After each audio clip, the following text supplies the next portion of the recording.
Welcome everybody to SoCal Airspace Anomalies, FAA Safety Team webinar. I'm sitting here in my office with absolutely nobody, but I know it looks like all three of you are here, so we'll go ahead and get started. Tonight I'm going to be assisted by Mark King. We'll both be hosting this webinar. Also, we're both flight instructors who've been instructing for longer than I think either one of us care to admit, but are also going to be assisted by Captain Mike Jesh, who will be fielding questions in the chat window or in the question and answer window, either way. So if you have any questions, shoot them to him. And if we have a couple breaks, we'll stop and answer some pertinent ones. Otherwise, Mike will try to answer them as we go.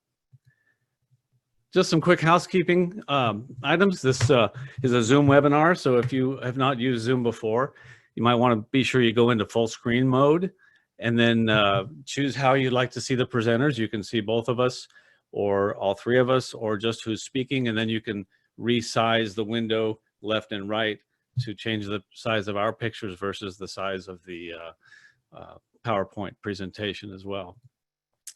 Anything that we refer to tonight, all the websites we refer to or documents can all be found on my website, which will be on the bottom of just about every screen page, captainship.com/SoCal. It's a special page I made dedicated for tonight's webinar to have all the references so you don't have to worry about taking screenshots or writing down websites. Feel free to use the restroom anytime you need to. You know where it is. Just try to keep it clean. Also, if you want to turn the lighting up or down in the room, if it's not to your liking or the temperature isn't, feel free to go ahead and adjust that. Make it as cold or hot as you want. Everybody else should be fine. And the emergency exits, take a look around you. If you see a door or window, that's where you go if something goes wrong. Eating or drinking, feel free. Eat all you want. Don't even worry about if you make a mess. We have special cleaners coming later to take care of any mess you might make. Cell phones, leave them on. I don't care. You can have your cell phones on. You'll be muted. Unfortunately, we just couldn't unmute everybody because it would just be a nightmare. So feel free to ask questions, and we'll get to those if we can. Again, I'd like to thank and welcome. I know we have a large group from the 99s, from SoCal pilots and from Cal pilots who all did some marketing for this program. And we have a large group from all of those organizations. And I'd like to add my wholehearted welcome to that, to this webinar. Also, thank you to the FAA safety team. And the FAA had reached out to me to conduct a webinar on a lot of the pilot deviations that were happening in and around Van Nuys area. And I decided I'm going to talk about some other things. And there's a lot to talk about with our airspace. We could probably fill an entire weekend on it. But I'm going to be concentrating on some of the anomalies, some of the things you don't learn in ground school, some of the things that are unique to our area, and we'll hit some of those highlights. And this might even lead to a part 2 because there's just so much to cover. You will receive Wings credit if you're in the Wings program. If you participate, you'll get Wings credit for this, as long as you use the email address that you used to register for Wings. If not, you can send me an email afterwards, and we'll make sure you get the credit. Here is a 1954 local aeronautical chart, which is very interesting with 4-course ranges and the smaller area and less airspace. And you can see that 66 years later, we've evolved into this mess. And it's very daunting to a lot of pilots. I think this is probably the most complex airspace in the world to try to learn to fly, to navigate, to get around. We've got walls of mountains and ocean on one side, and all this airspace, and we're all sandwiched in between, and we funnel into valleys, and it's a very complex area to try to navigate. And we'll try to help out with that tonight. If there's anything more daunting than this, I don't know. Here's our flight plan for tonight. Our route of flight will take us to some unique airport procedures. We're going to talk about some pilot deviations that have been going on. We'll focus on Santa Paula Airport, some unique things about that, and some aerobatic and practice areas. LA airspace will be a big part of this, and then some points of interest at the end if we get time.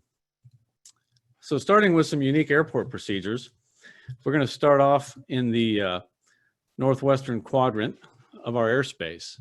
And if we zoom in up here, and let's say, for example, you want to take a flight out of Van Nuys westbound.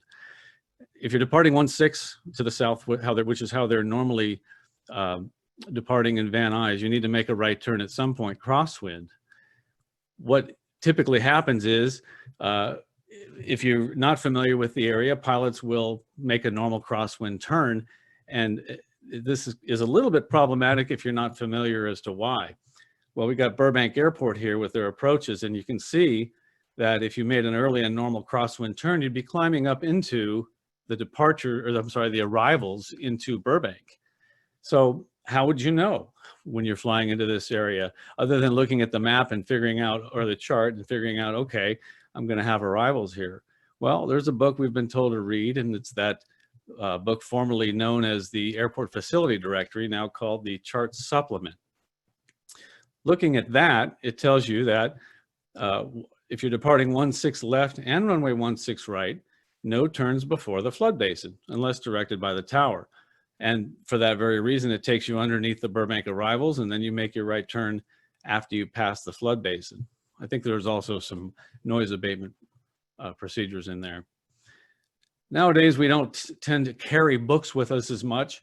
So who carries the chart supplement? Well, I don't. I know how to get to it. And I get a lot of questions from people asking me, how do you get to the chart supplement now? Or the book formerly known as the Airport Facilities Directory. Always refer to it when you go to an unfamiliar airport. If you're a ForeFlight user, and I know a lot of people are, tap on the comments tab, go on the airports tab, tap on comments, and then tap on remarks. The remarks here are all the notes for the airport that the airport puts out. I'm going to have a little bit of a talk with ForeFlight and their abbreviators, because I'm still not quite breaking the code on that. The other tab, the comments tab, is for users.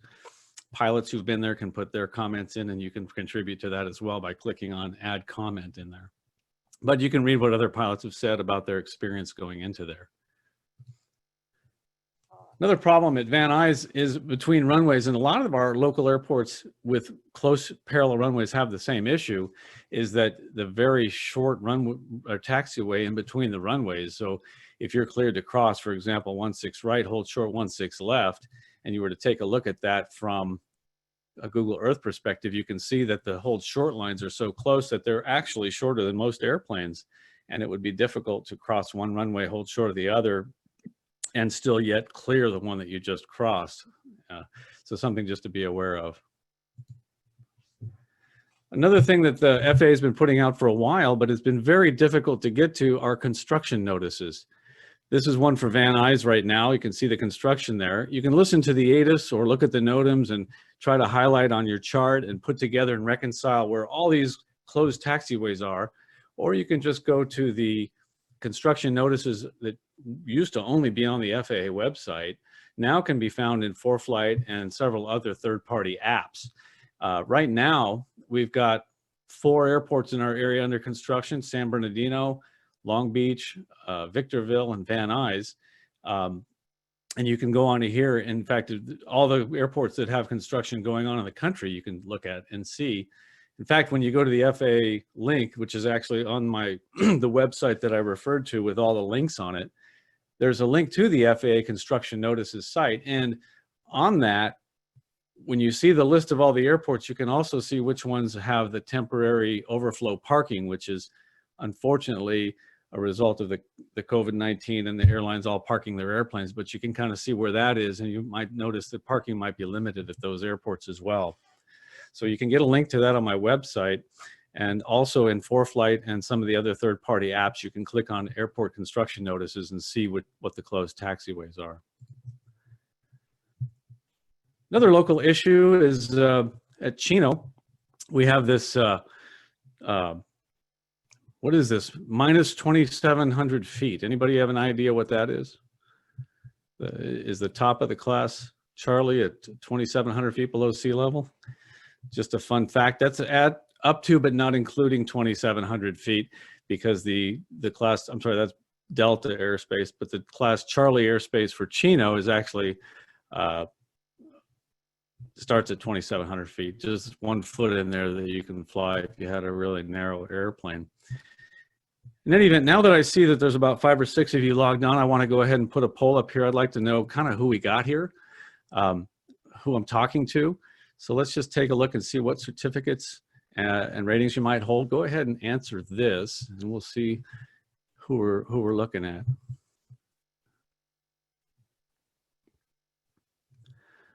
See, there's one private pilot. We have one flight instructor. I know we have some air traffic controllers on. Oh, there's a couple.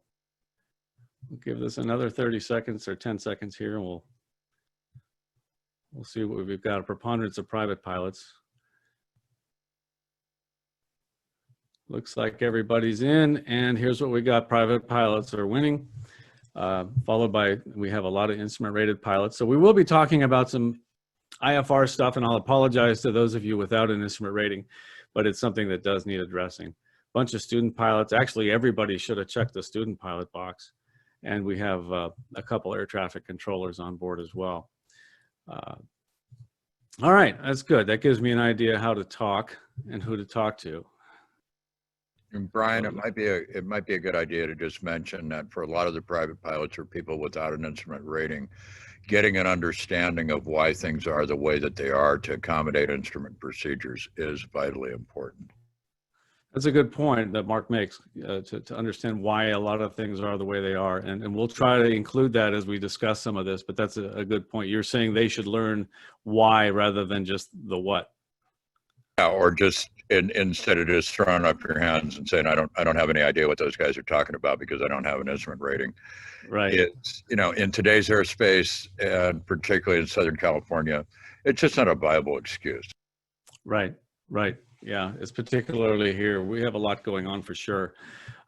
This particular issue here at Chino, you can kind of see with it where this airspace kind of marries up to Ontario's airspace.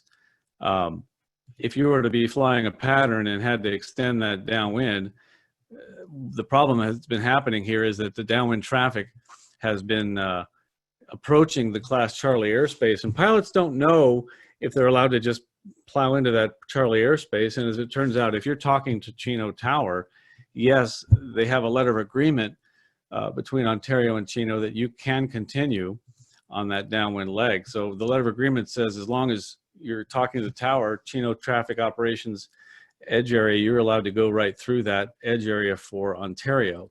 It's not stated on the chart or published in the supplement, so how are pilots expected to know about it? Well, if you're talking to air traffic control, then you're able to go through that Class Charlie airspace. A problem comes around when you're coming in here when the tower is closed, especially now.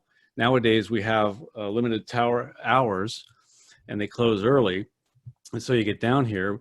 But a casual look at this would see, well, you got runway 26 right and 26 left here, and if we look at the airport box, what is standard pattern? It's left pattern unless otherwise stated. So here it says right pattern for runway 3. So we'd make right pattern for 3. And 8 left and 8 right are also right pattern, like that. There is no right pattern for 26 right. So at this airport, it's left traffic for both runways. And that should keep you clear of that airspace while the tower is not closed and you're not exercising the authority under that letter of agreement. So just be careful here if you're flying with the tower closed not to clip that Class Charlie airspace for Ontario. And when you're continuing, and for some reason you're on a downwind here, don't be compelled to start converging with the final approach. This has been problematic because that's what pilots have been doing. They see the Class Charlie, maybe their GPSs are warning them, hey, we've got Class Charlie ahead, and then they start veering to the right to avoid it. Now they're converging with the oncoming final approaches into Chino for 26 left, 26 right. So just be careful about that. This area here, the shaded area, is the part under which Chino Tower has some jurisdiction, and it's as long as you're below 2,500 MSL and within that highlighted portion. If you're in communication with Chino Tower, it's fine to fly through that sea airspace in that highlighted area, and it's below Riverside Drive, very prominent roadway right there that you would stay south of. Another issue that I just learned of was if we move out to the east in the basin out here in San Bernardino,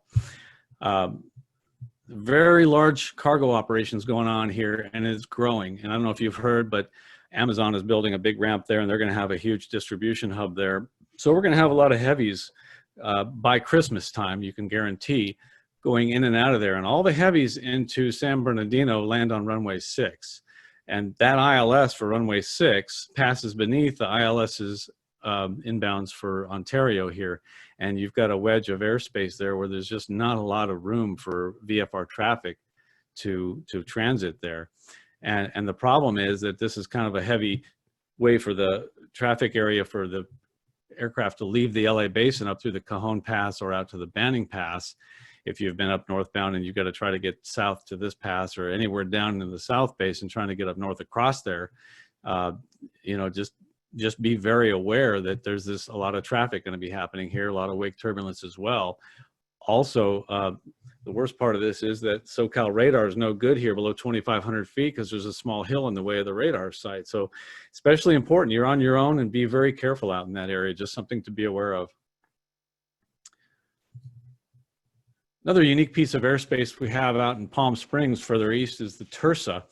And we all learn about class A, B, C, D airspace. And, you know, we may not hear about the Tersa unless a lot of us date ourselves and we go back to a long time ago when there were Tersas and ARSAs and TCAs.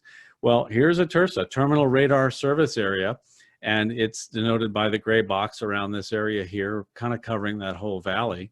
And if you look it up, you'd see that pilot participation in radar services, it's urged, but it's not mandatory. So it's just an area where they would like to be talking to you. And I would venture to say that the entire LA basin is an area where ATC would like to be talking to you.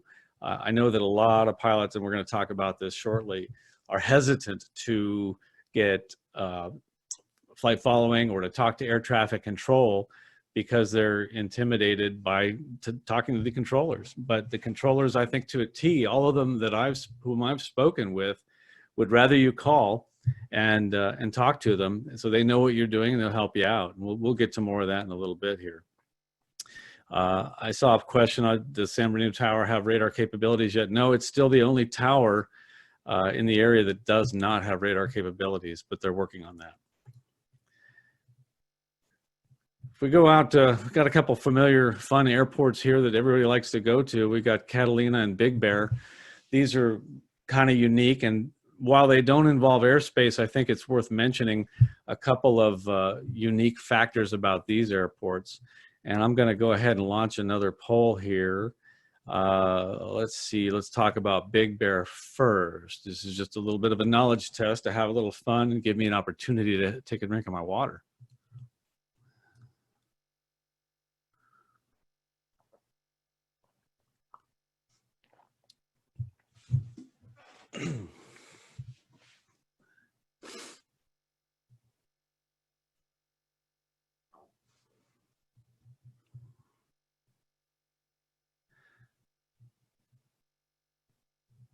So remember, it's indicated airspeed.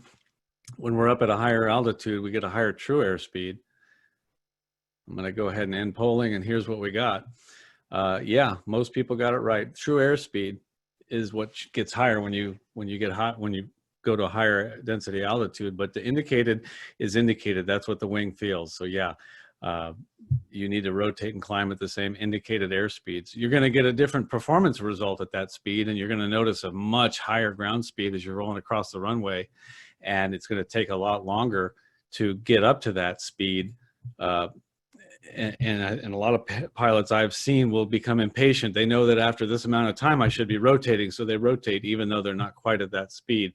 And a lot of density altitude accidents up there. So this isn't a class on density altitude. I don't want to go through that right now, but just be very careful up there. Check the density altitude, look at the performance of your book for your airplane, and know what its capabilities are. And especially if you're carrying like in a 172 with 4 people up there, you know, you may not want to do that. Check the books. As far as Catalina, we got a little bit of an illusion there. It's fun to go there. Sometimes it's sticking out of the clouds, but the runway actually is a little bit arched. I think they recently, when they updated the runway there and made it beautiful, from what I understand, it's really nice. I haven't been there since, but it still does have a little bit of an arch on it. So it's got an upslope and then a downslope as you as you progress down the runway. So regarding that slope, here's the question that I'd like everybody to answer, and we'll see where everybody stands on this one.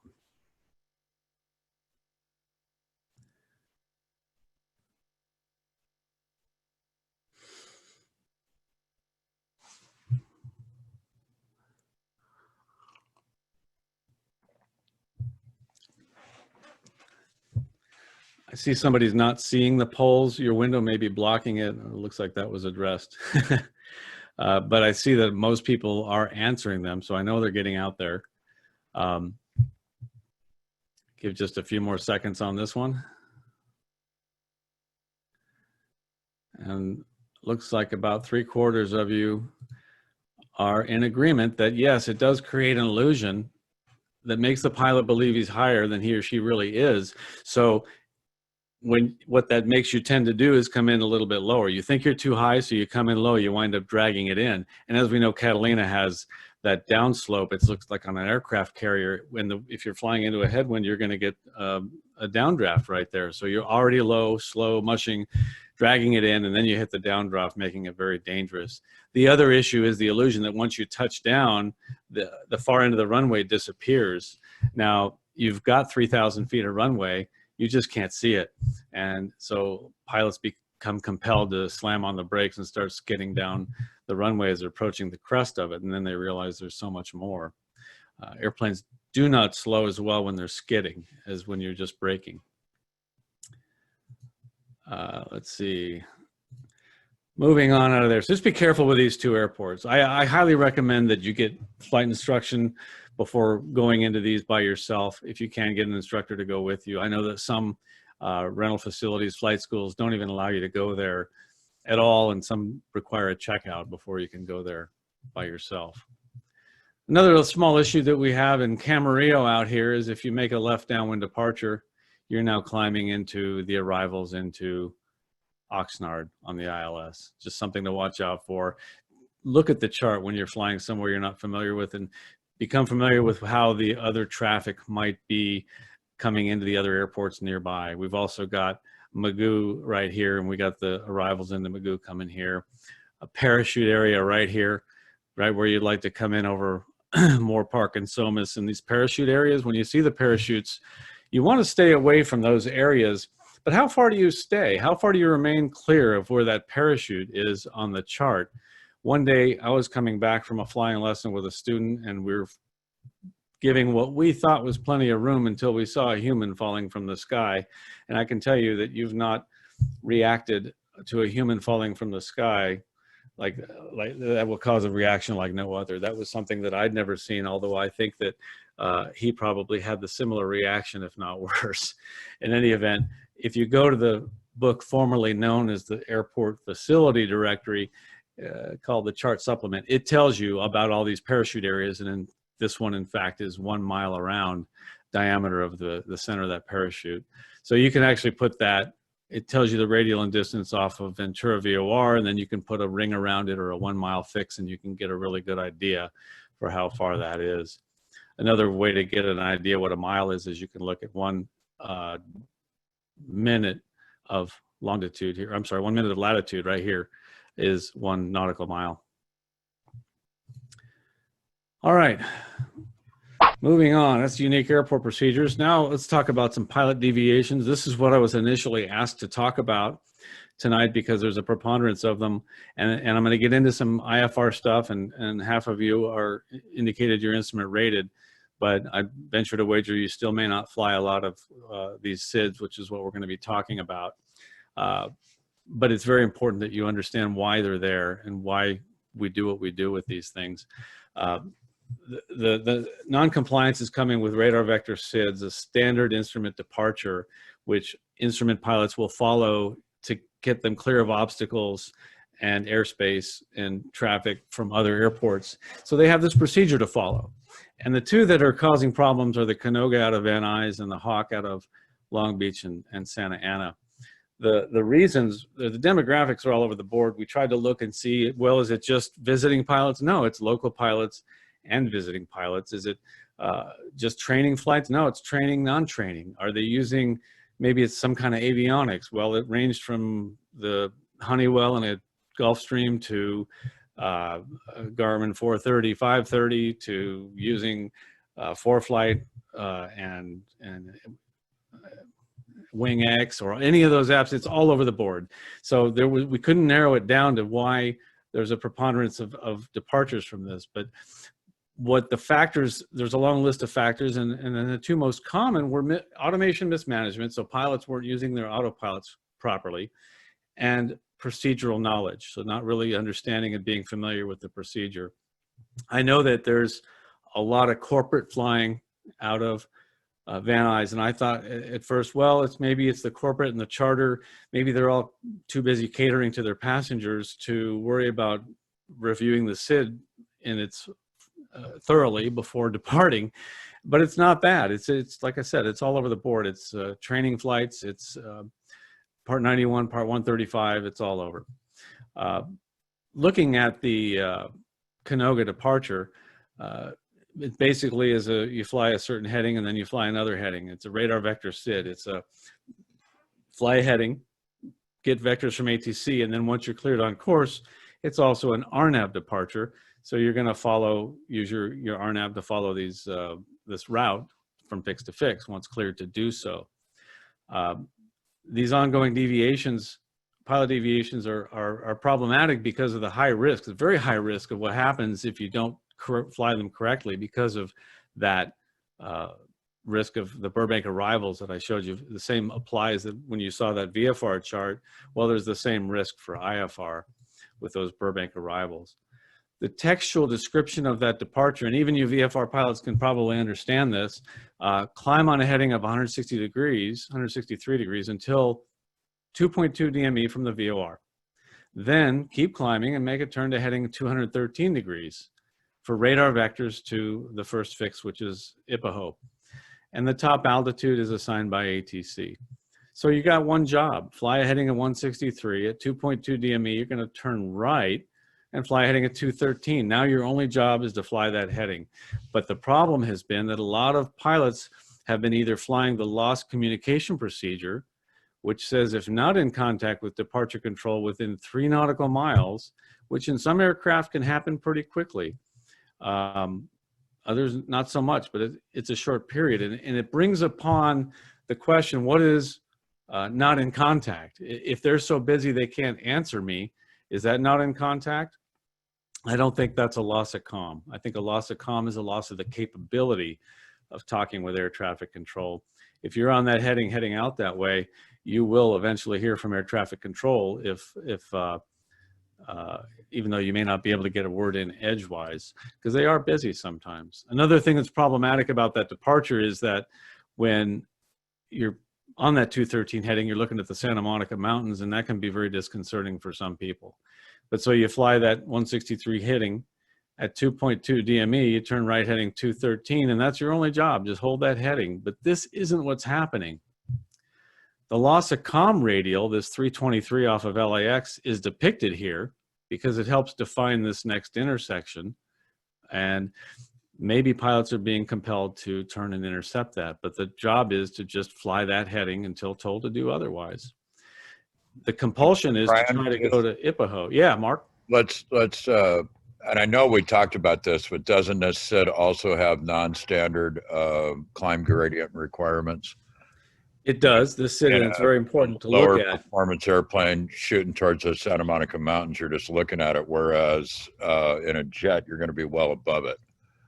But, and that's a good point. That could be compelling a lot of pilots flying, like if you're in a heavily loaded SR-20 or a 172 with 4 passengers, or a Warrior and an Archer with 4 passengers, and you haven't looked at the climb gradient on this SID. So most of these standard instrument departures will have special climb gradients, and that means you have to climb, say, so many feet per nautical mile, and then you convert that to a rate of climb for your true airspeed and decide, well, I need to hold this many feet per minute. And the reason they have those in there is so that you can clear terrain, obstacles, or other airspace that conflicts with it. So yeah, Mark brings up a real good point. Some of these pilots who've made that early turn may have been compelled to do so because they weren't climbing very well. Yeah, And because I've seen situations where a terrain warning on a Garmin 430 or even a terrain warning on ForeFlight can drive that decision to do something else. And then, as I know you're going to bring up here in a moment, the 430 or whatever you're using as an FMS will point you right to IPAHO, and that's where the violations start. right. Right. And so that could very well be the reason as well. And I think just bringing this to the awareness of all the IFR pilots flying out of here, and not just here. I showed you a list of SIDs. They're at all kinds of airports in the basin. If you fly IFR and more and more airplanes, because they're more technologically advanced, are flying SIDs. And read it carefully, know the instructions, know that you can comply with it. Otherwise, don't accept the SID. But what happens here is they make a turn and they're compelled to turn toward one of these two fixes. And you can see why this would be problematic. If your timing is bad, I mean, ATC is supposed to time your turn to cross those Burbank arrivals. And you're crossing a street there without a traffic signal. So you need ATC to serve as that traffic signal before you make that turn and proceed toward that fix. So the FAA did send out a letter to pilots that here's what's happening on the Canoga 2 is you've got to cross this fix below 1,700 feet and then you make the turn.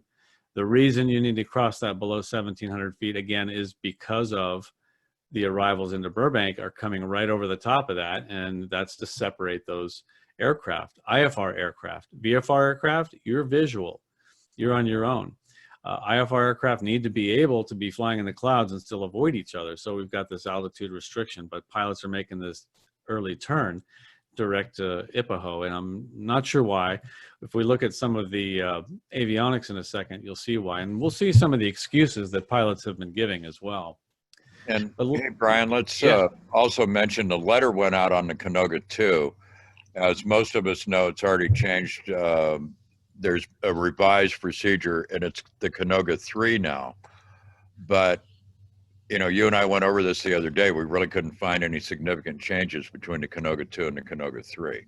No, I didn't see much of a change. I remember what we did discover, and I don't know if we should admit this here, but we might as well tell everybody because it's pretty important. There's a NOTAM on that SID. Yeah.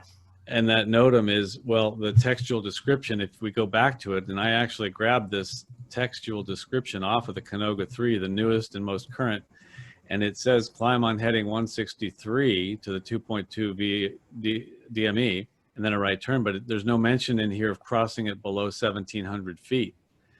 Somehow that got removed, and now there's a NOTAM saying, hey, you need to cross that 2.2 DME below 1,700 feet, and that's in there by NOTAM and not in the description anymore. Yeah, and wasn't that also changed from 1,750, or maybe it's 1,750 now and it was 1,700 before? Yeah, below it was 1,700. You can see it here. Now they give you an extra 50 feet, and I don't know what precipitated that change. But I think of the new chart here. Well, I don't have the new one. Yeah, and yeah, that 2.2 DME from the VFR discussion we had earlier is about where the flood basin, you know, you're turning right about the same spot, just past the flood station, up around like the 101 Ventura Boulevard, right around in there. exactly. So it's taking the IFR traffic and doing the same thing with them that the VFR traffic was told to do. Exactly. Good point. So it's just basically taking traffic underneath that Burbank arrival. You know, I've talked to some of the feds from the Van Nuys FSDO, and they're afraid. They're just afraid that one day they're going to be raining aluminum down on a neighborhood out over that area because pilots are making this turn. So they asked me to present this and talk about it. It's very serious. And there are several SIDs around that pilots are not doing what they're supposed to do. So the bottom line is here, read the procedure, be familiar with it, do exactly as it says. And also read NOTAMs. You can see there's NOTAMs on this chart. This is from ForeFlight. And this is kind of noteworthy. This is the ILS into 16 right, which is out of service right now and will be until November, by the way. So if you're planning on flying an ILS to Van Nuys, check NOTAMs. That'll change your plans. But I like to, on instrument proficiency checks, I'll take pilots into Van Nuys. One, because the ILS is a steeper slope. It's fun to watch that and see how they handle it. But also, I'll say go around, fly the published miss when we're still up at 2,500, 3,000 feet. What's interesting is the missed approach says, and you VFR pilots, this is probably boring you, and I understand that. Just hang with us. We're going to get past this VFR, this IFR stuff, and we'll get to some more fun stuff shortly. But if you understand that this is happening, or if you're planning on obtaining your instrument rating soon, this is good information for you. So it says climb to cross 1.5 DME south of the Van Nuys VOR at or below 1750, and then climbing turn to 4600. So it is possible, and this chart even has a note on it that says a descent to below 1750 may be required when executing an early missed approach. Be very careful about that. I tell people at 2500, okay, go around, fly the published miss. We need your reaction into a climb, full power climb, start climbing to the missed approach altitude, when in fact part of the missed approach might require that you descend below 1750 to cross that fix. We've still got Burbank traffic inbound to worry about. So just something to be aware of. The excuses for missing on this SID and making the turn early and not complying are all over the board. But these are some after being interviewed by the FAA. Flew the lost communication procedure. Well, don't, unless you've lost your communications. If you truly have lost your comm, that's another thing. I selected nav instead of heading. I didn't hear anything from ATC, so I took it upon myself to just make the turn. No, IFR pilots don't do that. You need to question them. If you don't hear anything, you don't just start turning. I was confused by the route discontinuity. Well, some FMSs will put that in there when you're supposed to fly a heading, and then there's a route discontinuity waiting for you to be cleared direct at some point, and then you go direct. But some pilots just don't like that word, route discontinuity, and that was a preponderance of the pilots had that excuse as well. I was distracted by the pretty helicopter below. You know, well, we're supposed to be on instruments. Yes, looking for traffic, but maybe it was a traffic issue, and if that's the case, then tell ATC I'm maneuvering so as to avoid traffic, and then all bets are off for the SID. You're going to do what you have to do. Yeah, I was fatigued. It's also important to point out there that you are on an instrument clearance and they're responsible for separation. There is a little bit of a lag time between going from tower to departure, but that traffic separation is really not your problem. Well, it is if you're VFR. If you're VMC, an IFR pilot flying on instrument flight rules is still obligated to see and be seen when he's in VMC. Only ATC separates IFR traffic from one another, but not from VFR traffic. They will when they can, but they're not obligated to. Yeah, I appreciate that, but you know, it's the tower is usually going to bring it out, and you know, if you're going from Van Nuys Tower to SoCal Departure, in the middle of that, you see the helicopter, and then you really blow off checking in with departure, then you're setting yourself up for the same thing. Absolutely, and there are so many distractions out there, and the helicopters going along the 101, they are going to be there. They're there all day long. Lots of helicopters, lots of distractions on that route. So I think you bring up a good point. Watch out for all these distractions. I accidentally flew the dotted track. Okay, that sounds like something that somebody might have been looking at their iPad or one of the apps and flew a dotted track instead of where they're supposed to be. A heading's a heading. You're not flying a dotted track. When I engaged the autopilot, it flew to the next fix. Well, autopilots are very obedient. They're going to do what they're told. If you tell it to do something and then you turn it on, it's going to do that. So make sure you tell it the right thing to do. I was confused by a climb via SID, except maintain 4000. The climb vias are a little bit problematic because a lot of people don't understand them. I'm not going to get into that on this webinar, but I know that, well, I put on my website, I put some resources for learning more about climb vias. If you get a climb via except maintain where they only change the top, you're still compelled to comply with everything along the way. Didn't understand the SID and I wasn't IFR current. Well, I don't know what to say about that. You shouldn't be flying it. I wonder how that worked out. Yeah, I have a pretty good idea how that worked out. I was startled and distracted when the door popped open. Well, you know, like they say, don't crash the airplane to fly the door or the microphone. You need to handle the emergency if it is one and then declare it. If it's an emergency, that's one thing, but if it's just a distraction, keep flying the airplane and get to somewhere safe before you deal with a problem that's not life-threatening. In ForeFlight, for example, this is a video of what it looks like when you're flying this SID, and this is just one example, and it doesn't look like it's playing properly. But when you get past that 2.2 DME and you make the turn, the CDI here, I don't know what, if this is my flying, I guess this, if you fly like I do, I guess that's what your iPad's going to look like. What happens is you make the turn, you pass that 2.2 fix, and the next fix on your plan is a dotted line to Ipaho, and you can see what the HSI does. Now, very important caveat here is that ForeFlight is not to be used for navigation. It's a nice tool, it's a nice backup, it's a good reference. I honestly don't know what's happening to this video here, but it's entertaining watching. I honestly, I wasn't flying like that.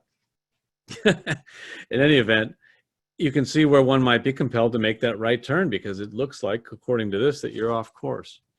A lot of other avionics work a little differently and give you a different presentation. Know what yours does, but no bottom line that you're supposed to follow the procedure and do what it says. This is Jeppesen Flight Deck. It depicts it a little bit more accurately as to what's supposed to happen. You fly to this point and then you fly this heading and you just go all the way. If you end up in Hawaii, you end up in Hawaii, but you fly that heading until you're told to do otherwise. And usually what happens out of here is at some point they clear you direct to Fillmore or somewhere down the line on that SID. The Garmin 430, now this is holding short of the runway facing north, so we're going to take off to the south, but you can see it just draws a straight line to that first fix. We're not doing that. We're going to fly a heading and then another heading, and then when cleared to, we're going to fly direct to one of these downline fixes. So another thing by the FAA has told me that they want me to talk about, there's a lot of problems with low-flying aircraft. They're getting a lot of complaints, and they're legitimate. Down over the Long Beach area where maybe you're out over the water and then you cross over some houses on a peninsula or something like that. You know, you're supposed to be 1,000 feet above the highest obstacle within a 2,000 foot radius, and pilots are not doing that. And in the day now we got ADS-B down to the 25-foot increments. I'm going to highly encourage you not to do that because you will get caught. There's just no way to get away with that. So stop doing it. Watch out with the low flying. And also, airspace incursions are about 2/3 to 3/4 of the pilot deviations. And every time they wind up looking into this, they see that, well, if the pilot would have had flight following, they would have been just fine. Or if they would have prepared in advance to review the airspace of the area they're flying, they would have been fine. And we're going to go over some of that tonight. But so the takeaways here are, you know, get flight following. Don't do any more low flying. If you're doing that out there, doing that, knock it off. My inclination is to think that those of you who attend webinars and are here with us tonight are not the ones that are doing the low flying. I bet those are the people who are too good for these webinars.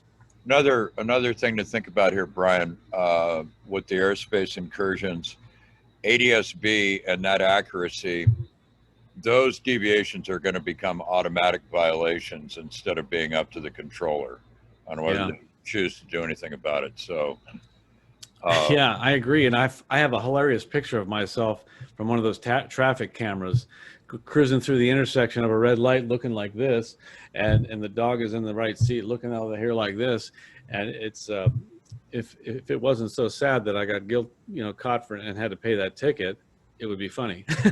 Well, you know, and I've got one of those red light tickets where the car was mine, but my ex-wife was driving it. So I still had the pleasure to pay the ticket. And if you loan somebody your airplane, it might be the same thing might happen. Yeah, that's a very good point. Also, you know, those of you should know, if you're with someone that you don't want your spouse to know about, they do blur out the picture in the red light ticket, just so you know, of your passenger. I, however, was very clear in the picture. It was clearly me, and I was clearly not looking at the traffic light. God only knows what was over there. The chart itself says VFR transition route flight following services are available on request and highly recommended in and around Class B, C, and Tersa areas. ATC wants us to be on flight following. The controllers, again, who I've spoken with, would implore you to get flight following. A lot of pilots are intimidated by talking on the radio, but know your tools, know the frequencies, know who you need to talk to before you go on a certain route, and have those frequencies queued up. And it's really easy. If you fly to Tower Airport, you're used to talking to ATC, and it's really no different talking to the controllers. You might get a grumpy one, but if you do, you do. That's his problem, not yours. You're still utilizing a very valuable tool. We all get grumpy sometime. I spoke with a controller recently, Rob Rettig. He does webinars, and many of you have probably seen them.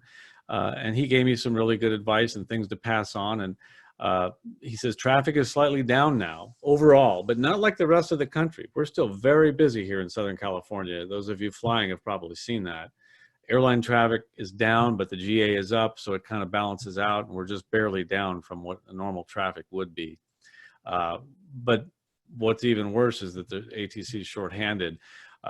So there may be controllers working multiple frequencies more often than not. And he told me between 10 a.m. and 6 p.m. is their busy time. So just be careful and be patient. If you make a call and don't hear anything right back, give them a few minutes to answer. They're probably there, and they'll come back and answer. They want to help you. They want to know where you're going. You're in their airspace. It's better for them to know where you are than to wonder where you're going. So the flight following is highly encouraged. He wanted me to really emphasize that. In case you're not getting the point tonight, if I hadn't said it already, flight following is encouraged. Get it on the ground instead of the air. If you're at an airport where you can get a squawk code, go ahead and do it. It'll decongest the radio in the air. A lot of airports can give you the squawk code ahead of time. Most towers can.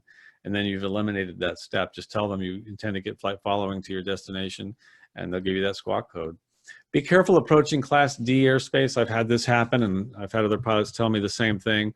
When you're approaching a towered airport that's your destination, technically you're legal to enter that airspace because you're talking to ATC. That's how they view it. This is what Rob told me. And however, sometimes coming back in here into Camarillo, where I fly, one time I didn't get a handoff from ATC while I'm getting flight following. I entered the Class D airspace. I went over to Tower, and they yelled at me for entering their airspace without being in touch with them, and that was a big issue. It can't hurt. When in doubt, just ask ATC, hey, should I be switching over to Tower now? So when you see yourself approaching the Class Delta airspace, ask, do you need me to call them? Sometimes they'll say, no, we got it. We'll coordinate that. Other times they'll say, yeah, go ahead. And then there's a lot more GA traffic. Pilots are wanting to go into LAX now that the traffic is down, and they don't have a problem with that, but just plan ahead on that. Again, Rob's information is on my website. He gave me his email and his phone number. I put it on there at the bottom of the page of this web page. He said, have any of the attendees email any questions to me, any ATC questions, or even feel free to call, which I thought was very kind of him to offer that up. So you can go onto that website and get his contact information. So the takeaways from this: fly at a safe altitude, obtain flight following, public service announcement complete, and that's all we're going to talk about, pilot deviations. Yeah, one other thing, Brian, on the flight following, you know, and I think you probably run into this. We both give a lot of flight reviews. And there's a lot of pilots out there that are intimidated, particularly in the SoCal airspace, about asking for it. They don't know how. Oh, that never works, or I don't know how to do it, or I just don't want to talk to anybody. My hearing's bad. My radios are crap. All these other excuses. And if you don't know how to do it, get with an instructor, and it's really simple. Most of it can be done on the ground. Yeah, that's a good point. I encourage anybody, if you're unfamiliar or intimidated, to call ATC. Yeah, get with an instructor, and also listen to live ATC, or get your radio out and listen to the frequency. You will see how literally easy it is when you call and say, hey, I'm going to Catalina and I'd like the Hollywood Park route. Roger, cleared into Bravo, follow the Hollywood Park route, maintain 8500, and that's it. And then you just follow a radio. Well, you know, Brian, remember we were having lunch the other day, and that student of mine that came over 40 some hours 30 years ago, a lot of problems with the radio. He cured himself with live ATC. He did it 4 and 5 hours a day. It's great advice, and you can almost mix that with going to Flight Radar 24 or FlightAware and seeing all the traffic in that area and listening to live ATC. They may not marry up, but it's close enough timing wise to get a picture of what's happening and listen to how the pilots are talking. And you know what, worst case, you get out there and just say, I'm a student pilot and I'd like VFR flight following to here. Now, if you're going into Bravo, that's a different story. Just make sure you have an endorsement if you're a student pilot. So next we got Santa Paula Airport. This is a fun one. We get a lot of people out there. Mark, I think that you're probably the one to talk about this. You've been instructing there for a few days now, right? Yeah, just, you know, since Monday. Yeah. Yeah. I know they have a very low pattern altitude. I think it's the lowest one in the U.S. Yeah, and we were talking about that the other night. We don't know it for sure, but until, you know, I'm sure that somebody might pop up in the chat if they know something different. But Santa Paula, our field elevation there, 250 feet above sea level, pattern altitude 850. Do the math, we're 600 AGL. That's a rather tight pattern when it's flown the way that it's intended to. Yeah. You know. A lot of the things that we see arrivals at Santa Paula is people will come in and use, you know, ForeFlight's a great tool. Don't get me wrong on that. But a lot of times we see, or we sometimes interact with people, well, I entered it the way that ForeFlight told me to.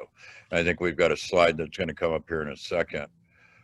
Yeah, here we go. The typical 45-degree entry. This is right off of ForeFlight or a straight in for runway 22 at Santa Paula.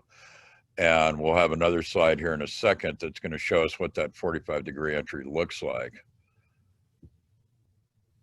Yeah, that's a little bit of an fun. obstacle out there that you can't see on the chart so well. Yeah, yeah. And people actually try to do this. And it's interesting. The top of that mountain is about right there, probably 1,800 feet. The top of South Mountain, which is up in the upper left-hand corner of your screen, is 2456.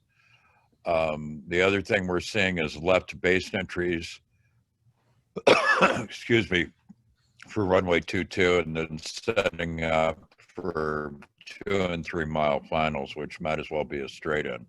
And we're going to have a slide in a second that's going to talk about what the formerly known as the Airport Facilities Directory has to say about straight-ins at Santa Paula. Oh, here it is right here. Yeah. No overhead approaches, no 45-degree entries, no crosswind entries over the runway. What that really means is a midfield entry, which seems to be popular. And as Brian pointed out, we've had a lot of visitors. Seems since COVID, GA's up, airline stuff is down. We don't have any airliners into Santa Paula, but we're having a lot of people coming in from other areas. And it's not that it causes a problem in the traffic pattern, but we have intense training that goes on at Santa Paula. The flight school that I work with, we operate 18 airplanes, and I don't know how many hours we fly a day, but there's a lot of pattern work going on there in this tight pattern. And yeah, and it's a busy airport, and I'm kind of new to being in and out of there a lot. And I've noticed, and what did you tell me? The day that you show up here and you're not surprised about something is when you've been indoctrinated to Santa Paula. You got airplanes dropping off banners. You got a grass runway where there's STOL takeoff and landing practice going on. There's aerobatics out nearby. I mean, there's all kinds of fun stuff going on there. Yeah, and a great restaurant too. Day. Yeah, and we've got the great restaurant. And the other thing that we have that brings in a lot of airplanes from out of the area is the fuel prices.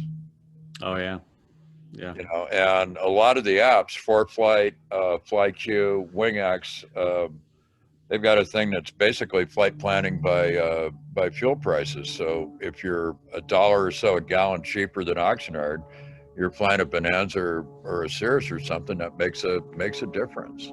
Yeah, and I think it's important. I think the bottom line here, the takeaway for me is if I'm going to an airport I'm not familiar with, that I haven't been to before, get in here and read the chart supplement for that airport. And here they say no STAs. I saw that the first time and I had to look up, well, what's a STA? Well, it's a straight in approach. If you look in the glossary, you'll see that.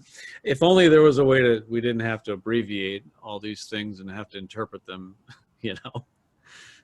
Yeah. But anyway, so that's the bottom line here. Read the book. And then here are the arrival procedures. I think if you want to talk about this into Santa Paula, landing 2-2.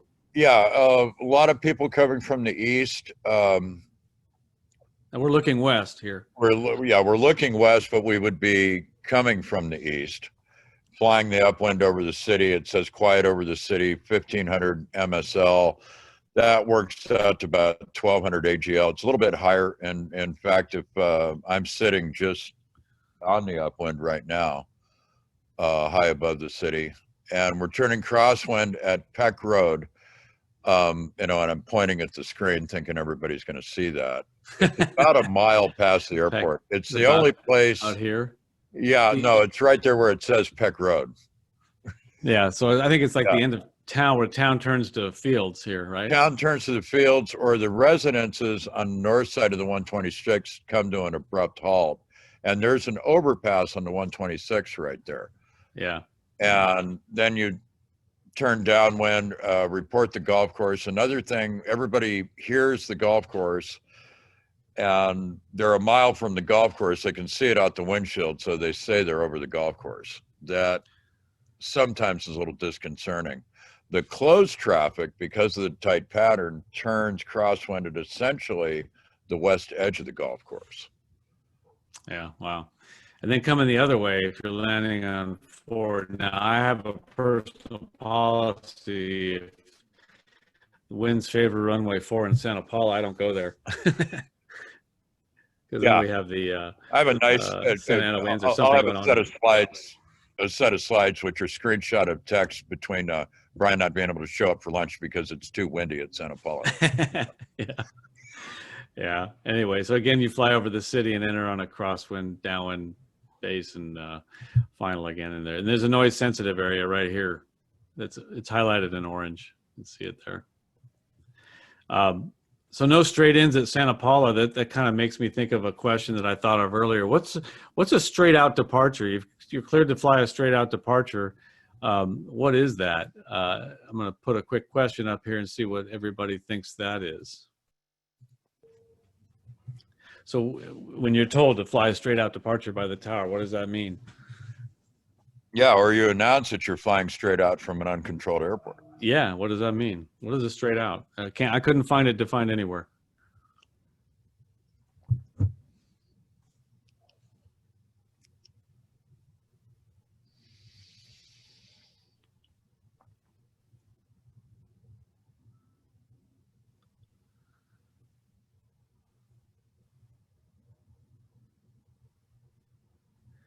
Yeah, it looks like I still got a lot of people voting.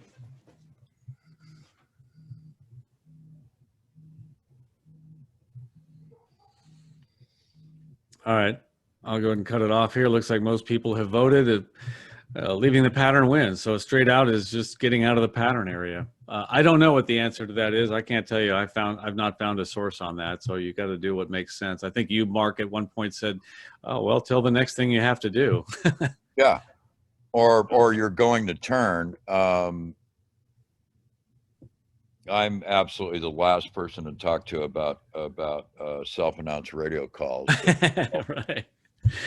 All right. Well, anyway, so that's just. I'll leave that one go. But right. You know, all the non-towered airports we have in the area, there are a bunch of them, and if you're going to go to one of these, look at their websites. I've got a link to each one of these on my website, linked here as well. Look at them; they might have some unique features. I know Oceano County is fun to go to. They've got the risk of fog coming in because they're right at the beach. They've got webcams there now. All kinds of new stuff. Banning? What's that? Why would you go to Banning?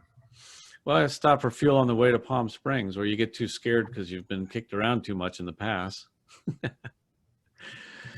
Anyway, moving on along here, we got some practice areas, some aerobatic areas. You ever fly aerobatics, Mark? No. I didn't think so. If we come out here, first of all, before we get into this, I got another poll for you here. Stand by. Let's launch this one. Just to see how many people have heard of this.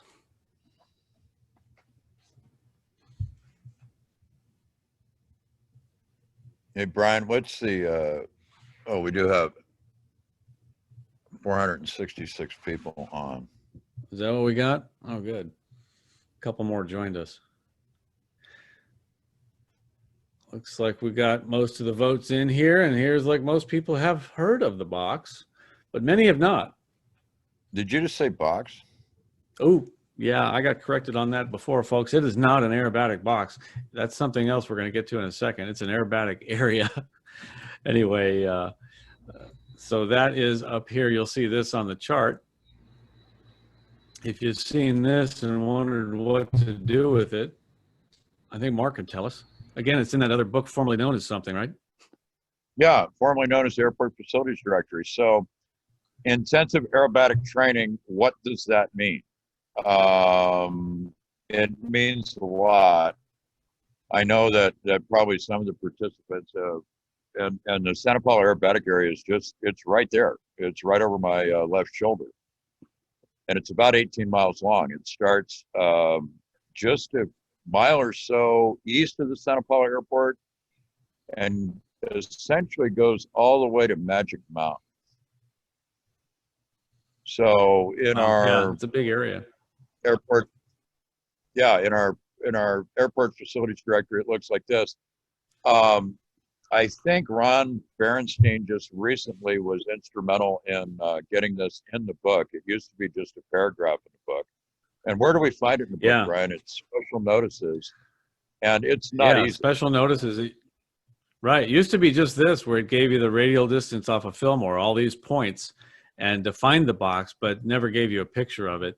If only there was a way to print something on the chart. Yeah.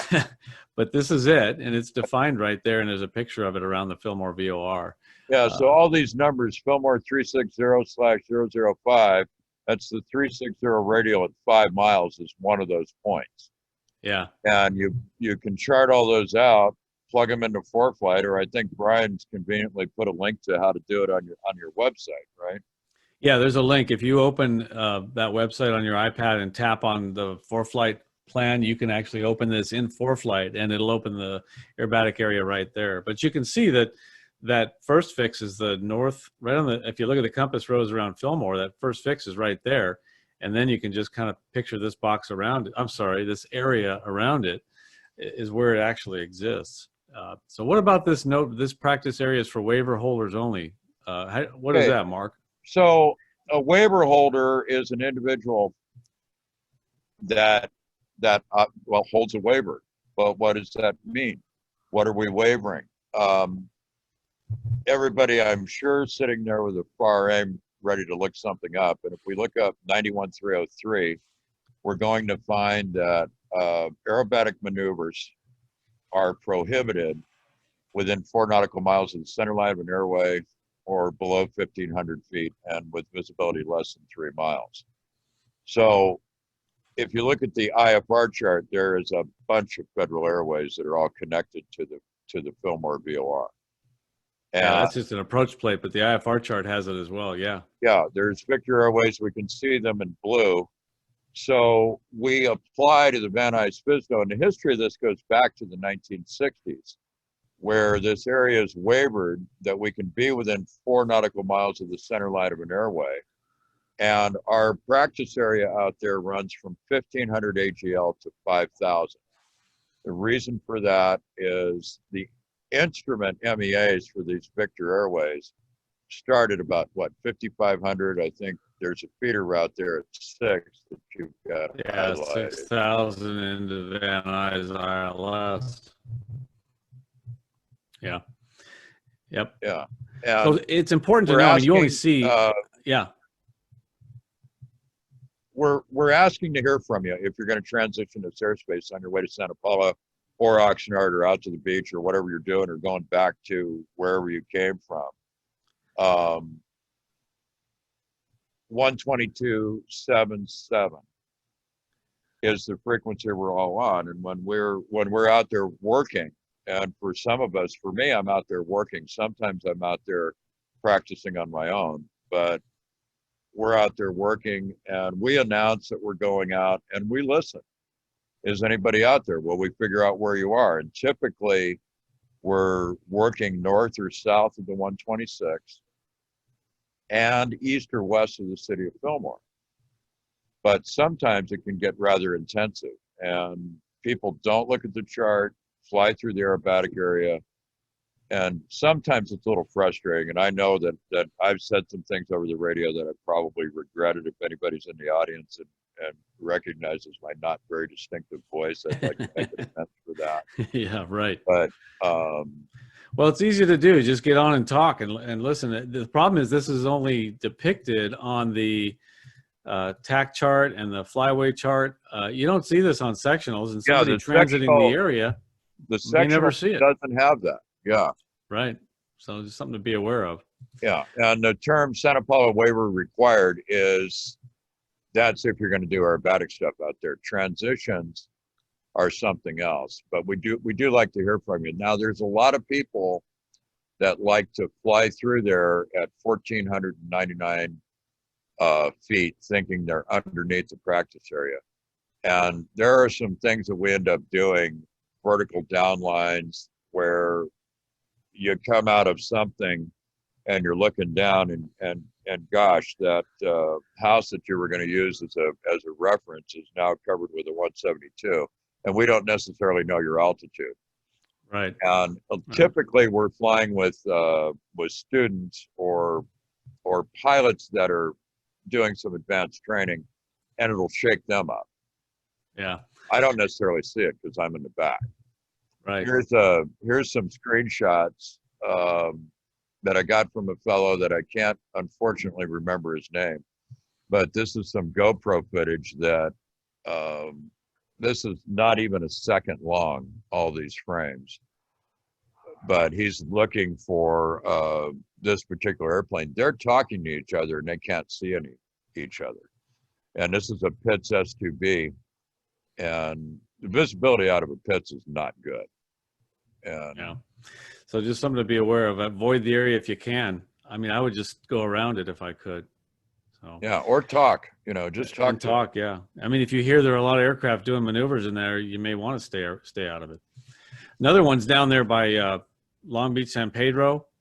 I see this on the chart: intensive flight training, aerobatic training, at and below 4,500. There's frequencies to use, but where actually is that taking place?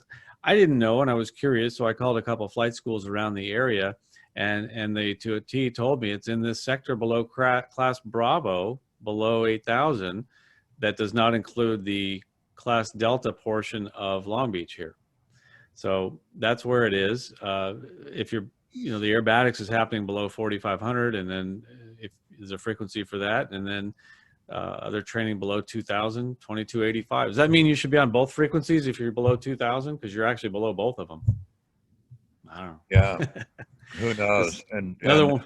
Were you able to find out, is there a waiver involved there? I noticed they don't talk about it on the chart, but there's an airway going through there. No, I didn't see. Yeah, there is an airway going right here.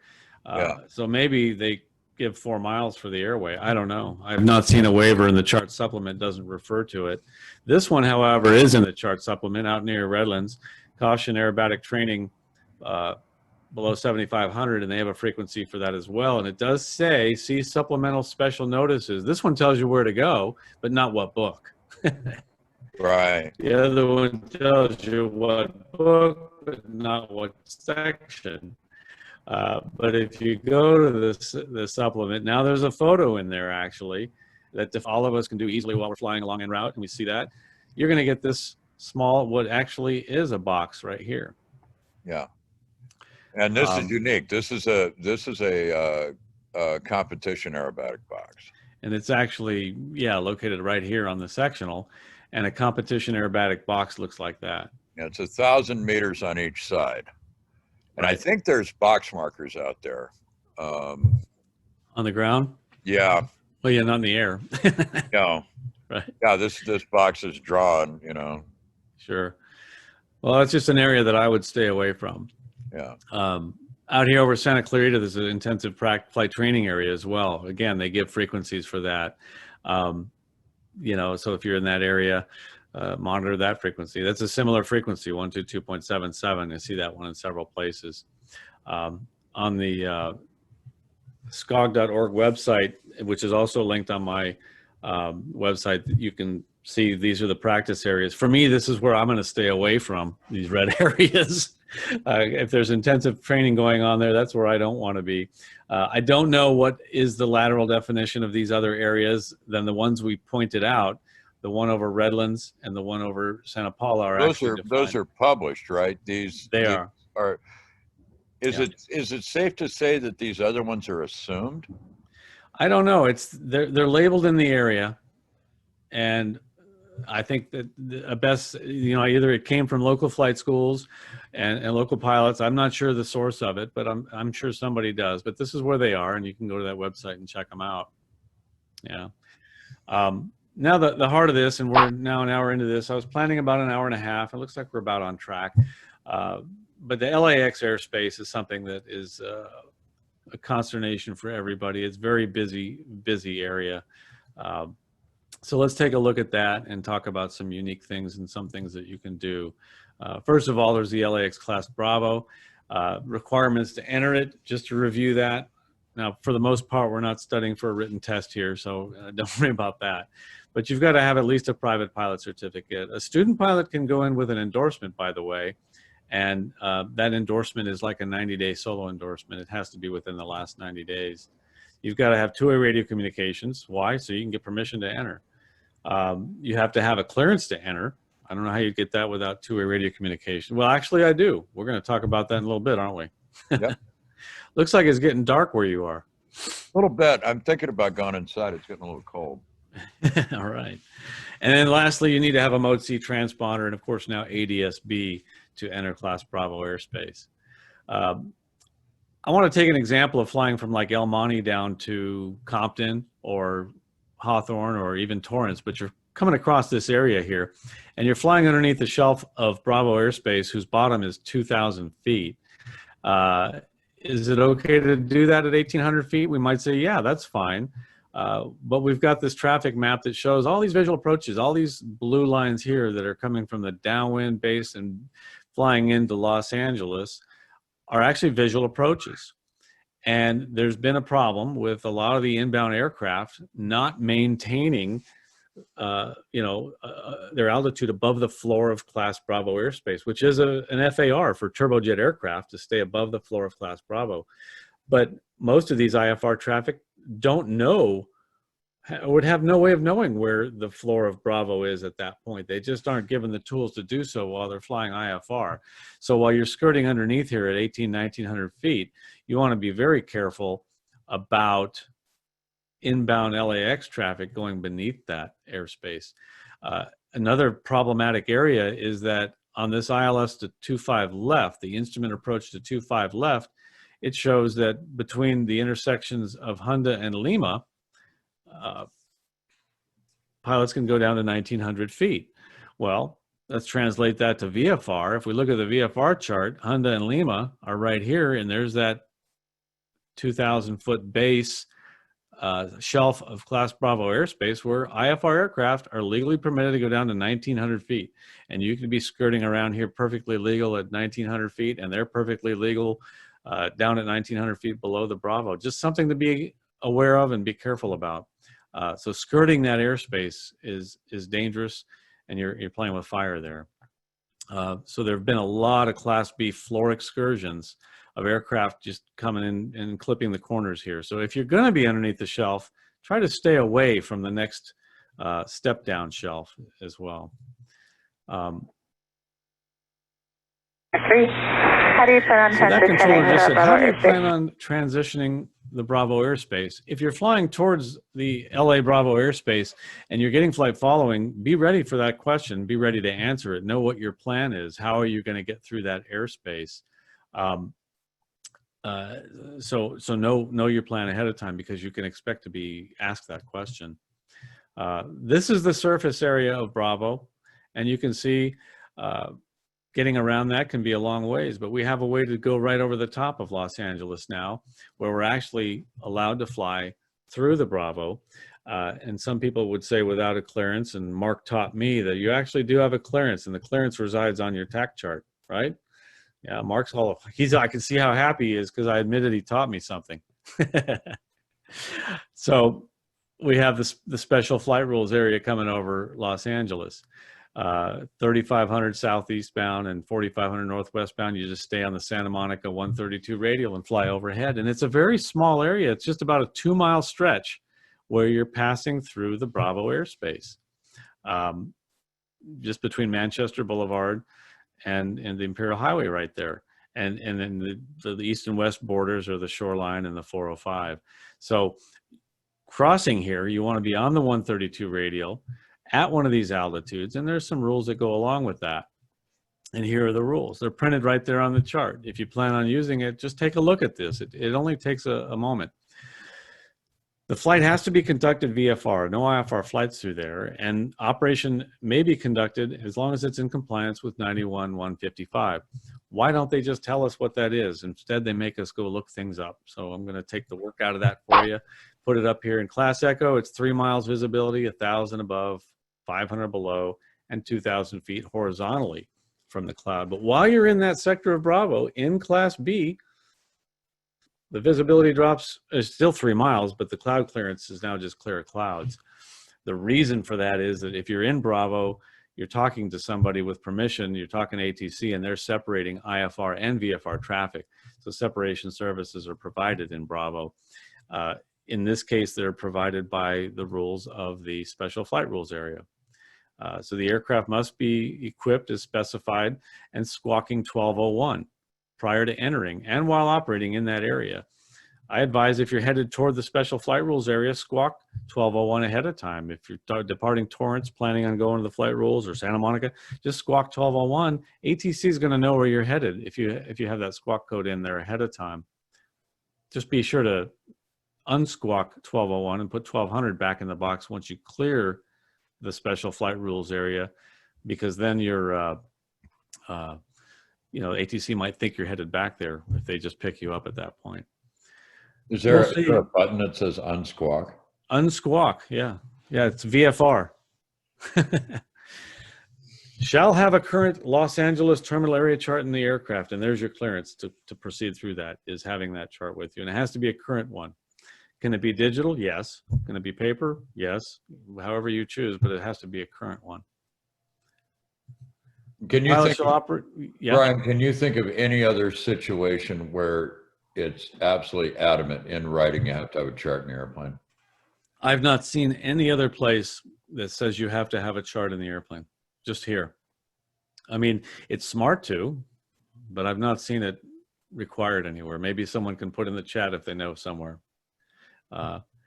Anyway, yeah, so here it says you've got to have it on board. That's your clearance. Without it, you're illegal. You have to fly the 132 radial off of Santa Monica. The southeast is 3,500 feet. Northwest is 4,500 feet. Indicated airspeed shall not exceed 140 knots. So you've got to slow down to below 140 indicated, if you're capable of going faster, that is. Anti-collision lights and aircraft position lights shall be on. That's a rule. All lights on except landing light. That's recommended. Turbojet, and this is all caps for those of you with turbojets, are not prohibited. They are prohibited from operating in the special flight rules. No jets through the SFRA. All right, so there are also 4 transition routes that require a clearance.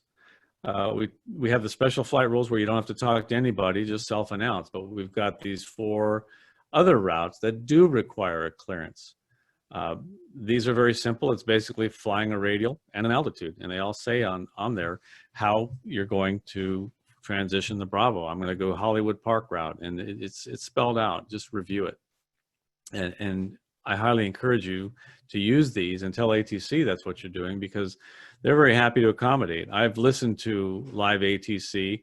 I'll have an example of it coming up here where most of the time I hear aircraft saying that they want to do the coastal route or the Hollywood Park, and they get it. To find that in ForeFlight, now I've gotten a lot of questions on that. I have ForeFlight. How do I see where these routes are? Used to be I'd open the sectional up and it's over there on the far panel. So there are 2 ways to see the special flight rules area and the VFR transition routes in ForeFlight. One is in the Documents tab, and the other is on the map with setting it properly. And I'll go over those quickly here. The special flight rules area is, if you click on the Documents tab and then select the FAA drive, you'll see a bunch of documents that you may or may not have downloaded. But then search for TAC, TAC. Just search for that and you'll see the Vegas tax supplemental, Los Angeles tax supplemental, and so on. Select the LA tax supplemental. It will download, and there it is. It's a 6-page document that resides right there in your documents folder under FAA. The other way is to bring charts to front with legends. You want to select the Maps page. On the Map page, tap on the Quick Settings menu up at the top. Scroll to the bottom. All the way at the bottom, you'll see Map Touch Action. Select Bring Chart to Front with Legend, which after you select Map Touch Action, you'll get these 3 options. Bring Chart to Front with Legends, and that legend, those legends, that's where the flight rules area and VFR transition routes reside. Here's what it looks like as you bring that sectional to the front with legends. Getting the TAC is a different story. I recommend zooming in. This is the secret. Tap into Magoo, tap on it, and then pan left. Well, this video looks like it's not coming out very well. It's making me sick. So there it is. Zoom into Magoo. Tap on it, and you'll see them off to the left. Pan the map off to the left so you see them. And if it looks like on your computer like it looks like on mine, then it's not working too well. Mark, can you see that? Is it working, or is it coming out kind of weird? It's breaking up on me. Okay, but you can see again as you zoom out, the TAC goes away and the sectional appears. The trick is that you need to be zoomed in, tap somewhere near like Magoo, and then pan over to the left, and you'll see all those routes right there ready for the taking. This is an aircraft that was going Whiteman to Catalina, and if you recognize yourself on here, pretend you gave me permission to use this. Here's the audio and the video of an aircraft using the coastal route to go from Whiteman to Avalon. SoCal Sir 371 Charlie Delta, 2,500 climbing 5,500 coastal route to the Bravo to Avalon. 371 Charlie Delta, you're cleared through Bravo Airspace, vehicle coastal route, maintain VFR 5,500 on the Bravo. That's cleared through the Bravo and the coastal route at 5,500, 371 Charlie Delta, turning left. So it's as easy as that. He requested the coastal route and he was cleared. Now that controller did say it quite quickly, cleared for the coastal route, maintained 5,500 while in the Bravo, and cleared into Bravo. So you've got to have the clearance into Bravo. He repeated that maintain 5,500 because that's the altitude for that direction.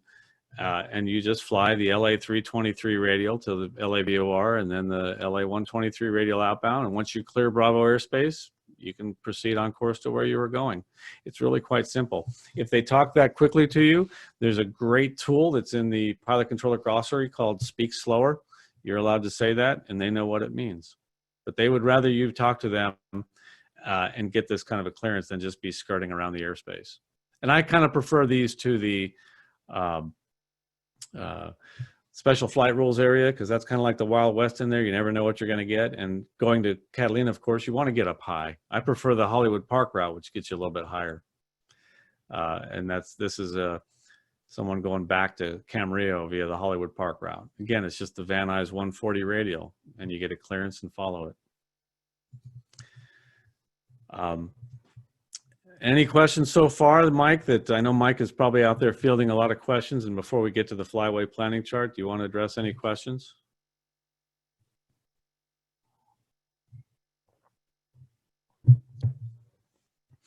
All right. Well, if I see it pop on, well, feel free to join, and you can shoot us any questions if they come up.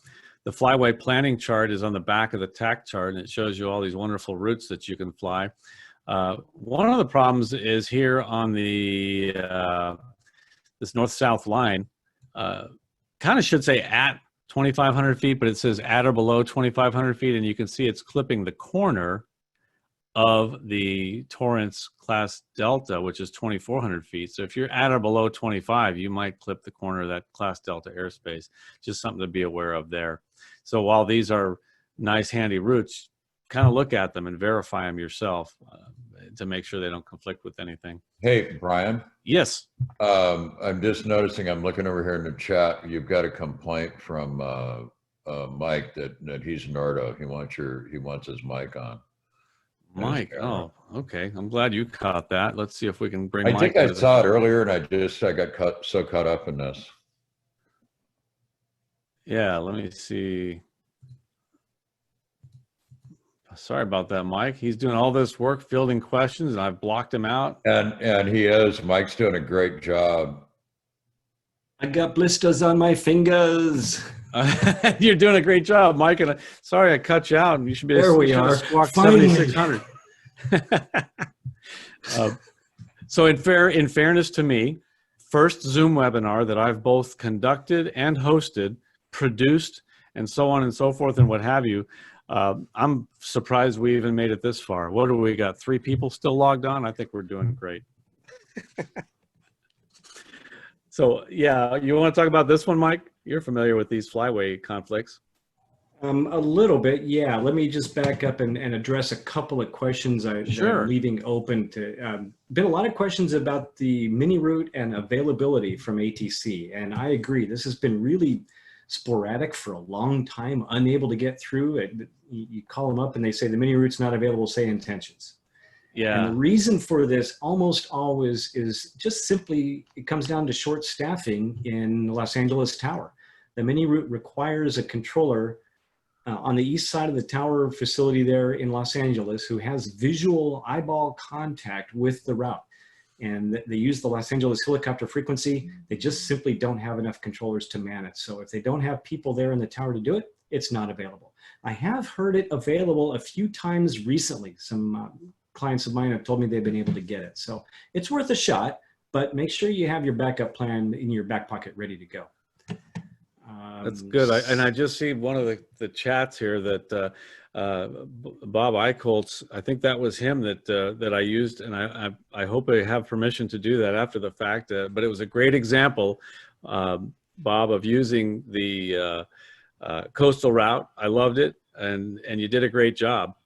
So thank you for letting me use that. There's another question almost an hour ago.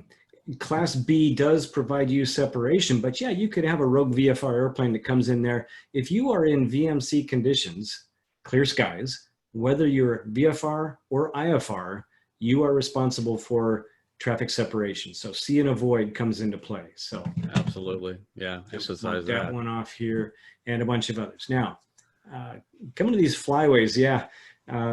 I participate in the Southern California Airspace Users Working Group discussion once a month.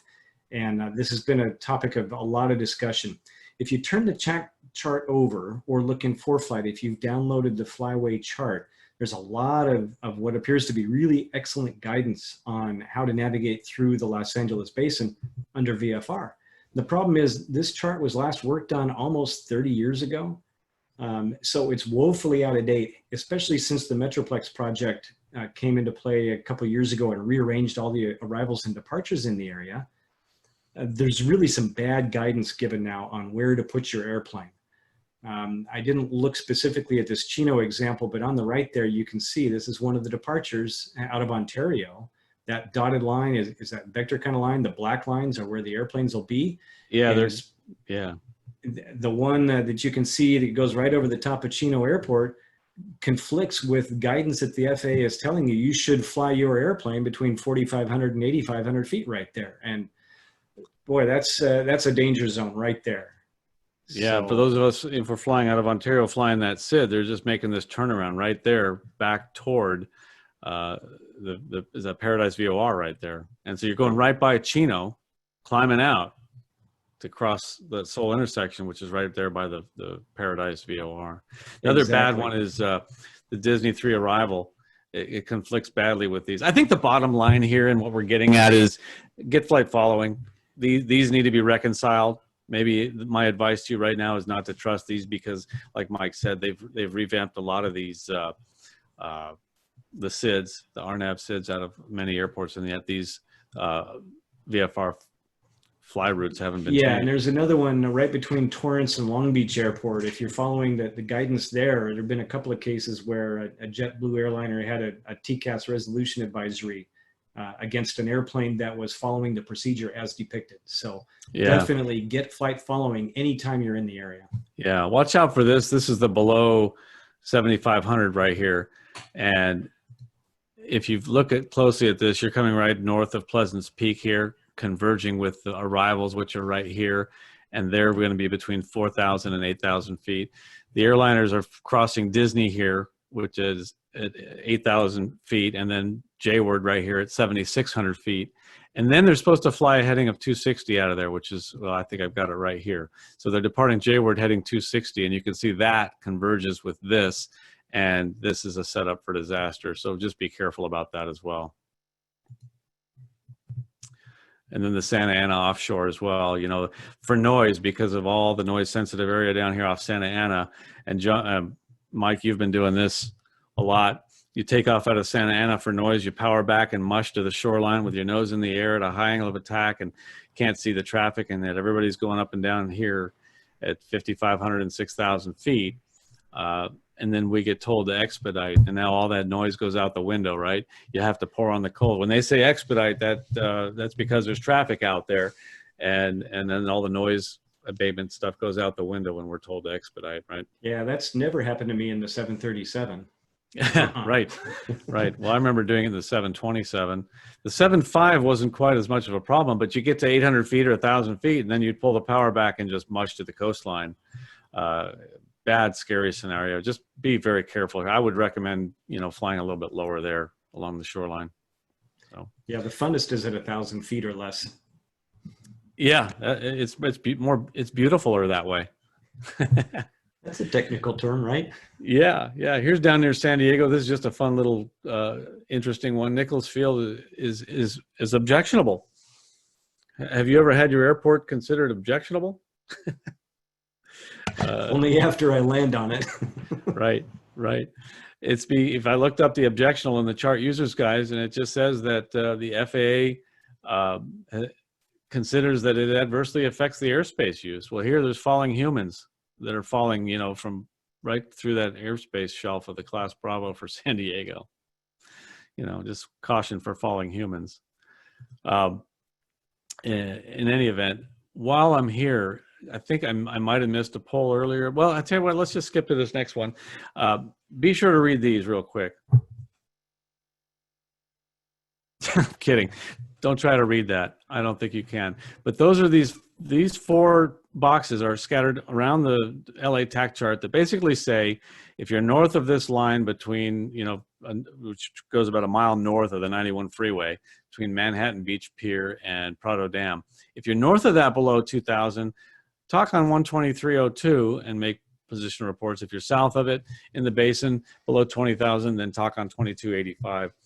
Here's an idea. Just get flight following. Talk to ATC. They want to know what you're doing. They want to know you're there. Real quick, I'm going to go ahead and put this poll up here regarding flight following. I think I may have missed this at a time when I really wanted to put it up there. Let's see. Regarding flight following, let's see. What say you about this?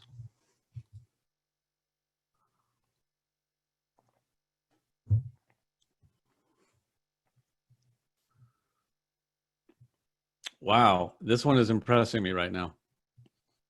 And this is why I did this. Right now, 100% are saying, disable my transponder and plow through. Not only is this pretty much a majority, and I'm glad to, so apparently we are preaching to the choir here.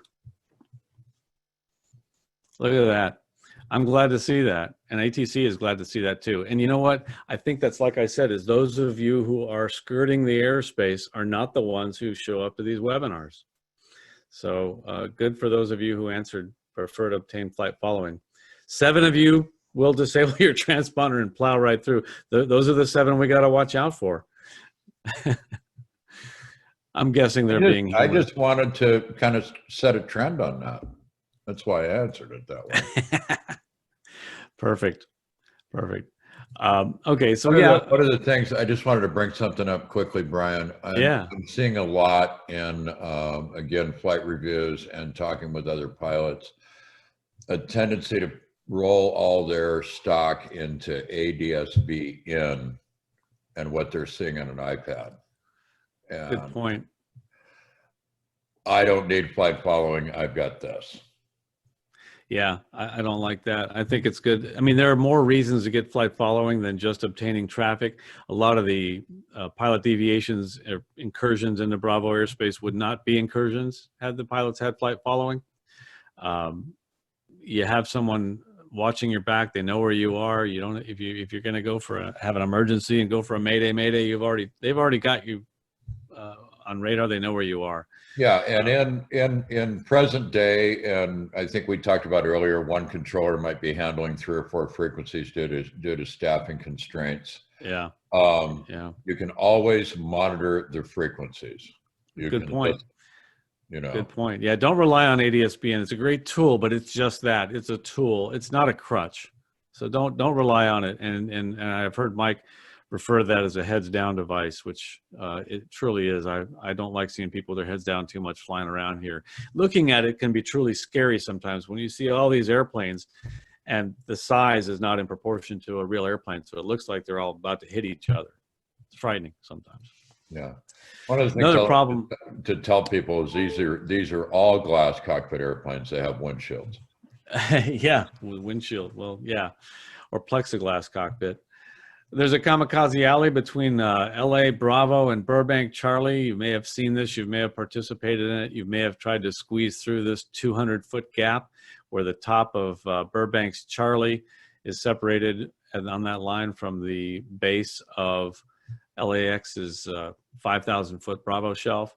And my son made a wonderful graphic to just kind of illustrate this as you look eastbound between these two airspaces. This is the Santa Monica class Delta, and then here's the Burbank class Charlie, and the LA Bravo coming up right next to it. That 5,000 and 4,800 foot gap is right there, and it's been deemed Kamikaze Alley for a reason. It's really scary to go in there. You're taking a risk trying to squeeze through there. Not only might you hit other aircraft doing so, but you're also, you know, how accurate are you? How accurate is your altimeter? Is it up to what you think your altitude is, or is it what ATC sees on the radar that is going to get you violated? And now with ADSB out, which you're going to have to fly in this area, they know right where you are, down to the 25 feet. So better just get flight following or go around this airspace. Just kind of frightening to squeeze through there. That covers the LAX airspace that we have to talk about. I've got a couple things of point of interest, and we'll wrap it up for the night. Before that, I want to see if there was another poll I missed here. Let's see. I noticed one of the chats when somebody said a lot of people will get flight following, but how they prefer flight following, but how often do they really do it? That's a different story. But here's another poll regarding flight following.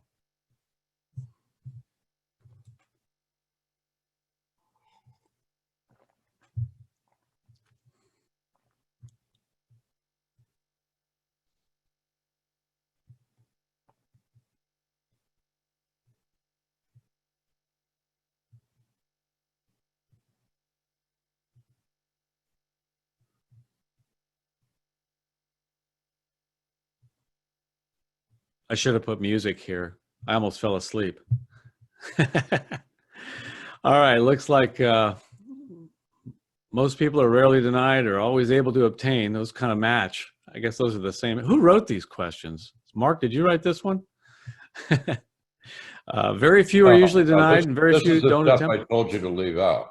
Oh, that's what it is. Yeah, yeah. We know how much I listen to you. Anyway, it looks like it's pretty easy to get flight following. On a rare occasion, you can't. Just to remind ATC that it says on the chart that it's highly encouraged. Boy, how's that going to work? That's great. Yeah, exactly. What could possibly go wrong? Yeah, you're obligated to do this. Exactly, exactly. All right, any other points of interest here? Let's just scoot along here and we'll wrap up for the evening.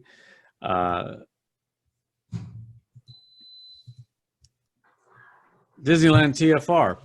this is a personal story. One day I was flying out of Fullerton Airport, asking for the mini route or one of those routes I was going to get flight following coming back to Camarillo, and the tower gave me a heading of 120 out of Fullerton, and I'm pointed toward this TFR, and my ForeFlight's barking at me, and I know there's a TFR right in front of me, and so I got on like an idiot, and I asked the tower, I said, hey, I'm approaching this TFR. Is this heading okay, or do you need me to turn?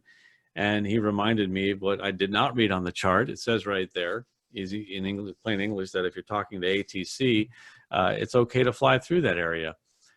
This restriction does not apply to those aircraft authorized by ATC, including aircraft arriving or departing from an airport using standard air traffic procedures. So if you're talking ATC, it's okay. Problem is, now you've got another kind of TFR in there, this orange one, which is about to turn red, which is Angel Stadium, a sporting event. So the regulation requires that, well, actually, let's put a poll up on this one too real quick, and then we'll see what people know about this. So I'm okay to fly through the Disneyland TFR if I'm talking to the tower, but how about what's going on right now with the COVID-19? Is that TFR even valid? True or false? Now that COVID-19 prevents spectators, is it legal to fly over a baseball stadium while the game's in progress?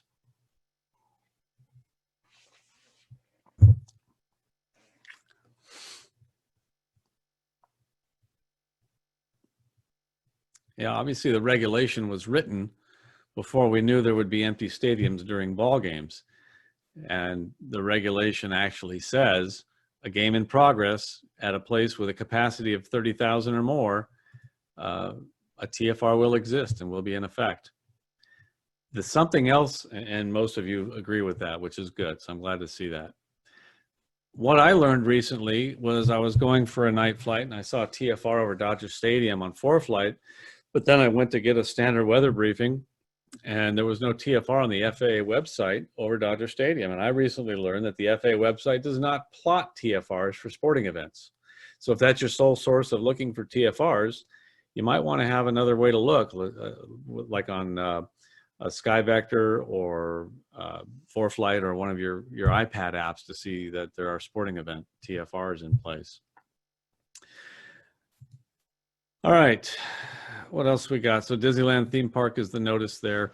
Anybody, and so speaking of TFRs, I want to make sure everybody knows what this diamond is here.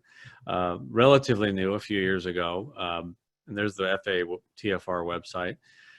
But that diamond, if you look it up in the Aeronautical Chart User's Guide, it will tell you that it is a sporting event temporary flight restriction site. So that is a place where there might possibly be, there's a potential for a TFR at that place. And anywhere you see one of those diamonds, make sure there's not a sporting event going on. How about Romeo Airspace up there? Now, this is not Southern California, but I thought it was of interest enough that I would bring it up at Tahoe. There's the Romeo there in the airspace. Anybody have any idea what that is? Thought you were going to take this out. Oh no, this is just way too interesting. I mean, don't you think everybody should know what that is? It's the R in Sierra Nevada. Okay, sorry about that. Yeah, I see some people already got that one. Everybody knew that. Yeah, some people knew it, and that's fine. That's all right. Yeah, 466 people in the chat room got it right. Okay, so it's old. It's old as you, Mark. What can I say? Nice, well done. Yeah, you bet. Where is ADSB required right now? Pretty much anywhere that Mode Charlie was required. Of interest here, just a fireside chat or lunchroom table talk. What are these for? The 2,500 and 2,700 feet? Anybody have any idea of that? I'll unmute your mics now. Just shout out the answer. Okay. It's LAX Class Delta airspace, and that's the top of LA Class D. You can't fly in that area without being in two-way radio communications with LAX Tower. Otherwise, if that wasn't there, you were going to take that out too. I was going to take it off, but what the heck. In any case, thank you everybody for attending. I hope you got something out of this. If you want to ask some questions now, we'll stick around. We'll answer some questions. I'll go ahead and put the website up here. It's also going to be in the thank you email that you received for attending. But Mike, if you got any questions you think we should answer, let's go ahead and take them. We'll stick around for a little bit and answer them. Otherwise, thank you everybody for spending some time with us tonight and learning a little bit more about SoCal airspace. Sure, I got a couple that are still pending here. Here's one for you. I'll give you a nice slow curveball right over the plate. Okay, this one's from Mark. No, this one's probably for you. Because I know what he's going to say, but it was a different airport. The question is, what's the best flight school recommendation at Camarillo or Oxnard for instrument training? I don't know if you want to recommend one or. You know, we do fly instruments over in Santa Paula. Yeah, that brings Not up a talking good question. saxophones here. How do you depart a VFR airport, IFR? I think a flight school, question. I think a flight training is only as good as the instructor. So find an instructor you like. I mean, I'm partial to CIA. I think they do a great job there. CP Aviation out at Santa Paula, they've got 172s and they've got instructors. If you can find, we have 5 172s, all Garmin 430 equipped, all ADS-B equipped, all instrument current as far as the inspections. And yeah, and then, you know what, if you're afraid of the runaway Hobbs meter, Santa Paula is the airport to fly out of IFR. Because you go out to Camarillo, I teach IFR out of there, and you could be sitting there waiting for IFR release for a long time, watching that Hobbs meter click over and click over and click over. So another question we had was, why is it so difficult or actually impossible to get flight following off the ground from Camarillo? Camarillo doesn't have the capability to interject with ATC and get a squawk code. And that's the problem with that. They can, and they don't coordinate with Magoo because they're under Magoo's airspace. Mark, you got more on that? well, it has to do with the way the tower is equipped as well. I know at one time, Oxnard has a repeater scope. I don't know if Camarillo has one. A few years ago, they didn't. You also cannot get flight following out of Oxnard, but the key thing is, I think it's due to Magoo approach and their inability to interact with SoCal and that stuff, because they're a military facility and everything else. I just wondered, because you can get an IFR clearance off the ground at Camarillo, so it's no problem. They're happy to do it for you, but there's something with how they interface with SoCal where they can't set up the flight following. yeah, I've noticed that too. And I just depart. Yeah, you'll notice all of SoCal's transponder codes for flight following begin with a 4. Magoo, it's all 0. And that's got something to do with it. I knew it one time. Yeah, it's a 4 if you're exiting the origination airspace. It's usually a 0 if you're all within SoCal Tracon airspace, for instance, Fullerton to Van Nuys. Usually a 0, usually 02, sometimes 03. Yeah. Yeah. Okay. Yeah, some towers play better I with see another Tracon. thing here in the chat, by the way, and I think it's an important question. It was a question to me on how is the new helicopter maintenance facility in Fillmore affecting our operations in the aerobatic area. And I was going to say to that caller, like we're on the radio, it's not affecting us. They're staying well below the our bottom altitude of the practice area. They do get up and do talk to us every once in a while, but there's a big Sikorsky maintenance facility. I don't know if I told you about it, Brian. I think I've seen more helicopters at Santa Paula, but yeah, I think my experience is they all stay pretty low. Yeah. Let me see. Oh, somebody else talked about the Vfr over the top of LAX. That's one of my favorite flight review kinds of question is it ever okay to be in Class Bravo airspace without a clearance? And that particular situation is the answer is yes. That you're inside the Bravo without a clearance, but you have to follow special rules. Well, wait a minute. You weren't listening earlier? Yeah, I know they mentioned that, but one of the question that I jotted down here had to do with a pilot who talks about flying up to the area. SoCal Tracon will drop you off of flight following, frequency change approved, squawk 1201, contact such and such frequency on the other side. So they get to the other side and they can't get a word in edgewise with SoCal Tracon to pick up flight following on the other side. And well, that's just one of those things. They're too busy that day. They can't accommodate you. And so. Yeah, and that's a problem. But that's yeah, the way the cookie crumbles. Right. I saw someone ask, is this recorded? Yes, it's being recorded, and it'll be on the FAA Safety Team website. And I will have a link to it after I get it spliced and edited and available on my website, which you see on the screen right now. I will have a link to this, a video of this webinar on that website. All right. Anything else?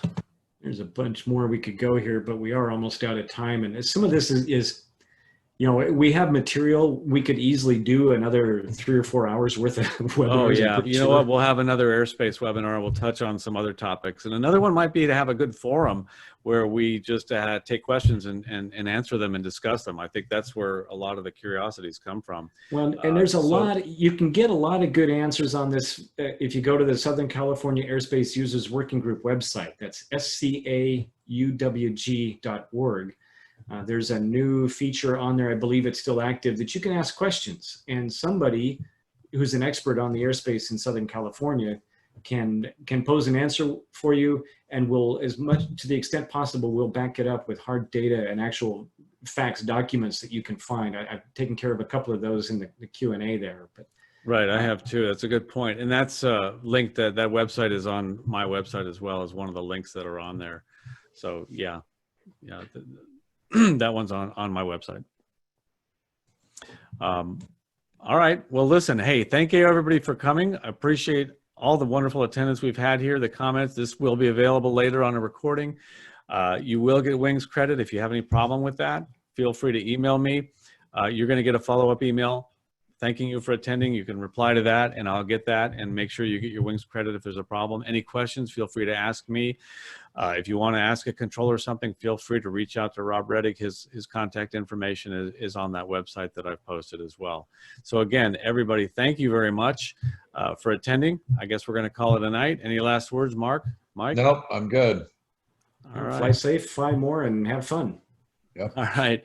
Well, everybody, thanks for coming and have a good evening. Thanks for the nice comments we're seeing in the chat room. That's we appreciate. Yeah, thank you guys for your nice comments. I saw some of those as well. You kept me super busy, but both in the chat and mostly in that Q&A box. So right, and thank you, Mike, for fielding those. And sorry you got blocked out. That's okay. I'm used to it. My co-pilots do it all the time. They just put me on mute. Right. All right, here we go. Everybody have a good night.